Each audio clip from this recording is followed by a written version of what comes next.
సంస్థ ఉద్యోగమును సంపాదించగలిగిన. అతనిది పెద్ద కుటుంబం అనుకటే షిరిడీకి వెళ్ళి మొక్కు తీర్చుకున్నటకు జీతంలో నుండి తగిన పైకం సమకూర్చుకోలేక ఊరకుండెను.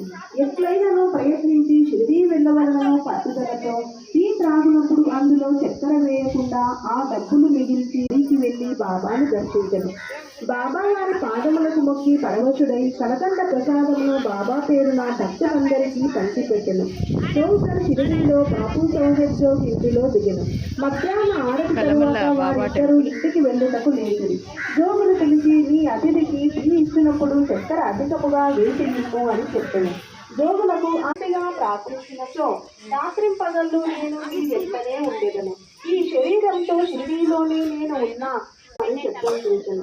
ఎదురుగా కూర్చున్న భక్తుడు బండి అరచుటకు గల కారణమేమని బాబాను అడిగాను. ఔరంగాబాద్ నుంచి తన చెత్త పడుతున్నట్లుగా బాబా చెప్పింది.